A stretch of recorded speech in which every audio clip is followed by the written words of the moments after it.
I was very interested in your starting to talk about this evolving culture at ExxonMobil. How long do you think it will be before ExxonMobil has a non-American woman as chief executive officer? That is a great question. Yeah. How long will the oil age last? But that I think is the to my mind as an outsider who just came in cold and spent a long time trying to understand this place in a impartial way, and really my goal was just to understand the way the world looked to them more than anything else. But they really struggle with diversity, and they struggle with social change. That is the flaw in the system. There are great strengths to being organized like the Marine Corps, and this is another aspect of their management culture. You spend your life in ExxonMobil, and it's a very rigorous system.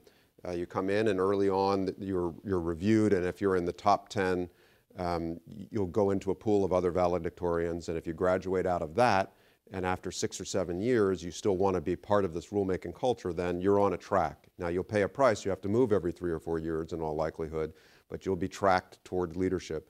And so when folks get to the very top, they've all grown up together as a cohort. And I think if you took the top 100 American corporations, publicly traded corporations, and you mapped, say, the top 50 jobs at every one of those, you would find in almost every instance, I think every instance, a significant number of those jobs were populated by people who had moved in laterally, say from a competing corporation or from a competing industry. They brought in some fresh perspective, some fresh experience, some new way of thinking about the world. And at ExxonMobil, you wouldn't find that.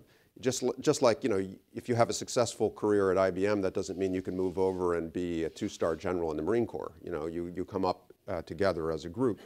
And so there's a sort of coherence and cohesion that comes with that, but also self-limiting insularity. And the presence of women and the presence of diverse executives in the upper ranks of ExxonMobil, I haven't done the statistics, but it must be the least diverse performance of any corporation in the top 50, I would imagine. It would be hard to imagine something less diverse. There was a director who came in from another corporation, another industry, and he's quoted in the book.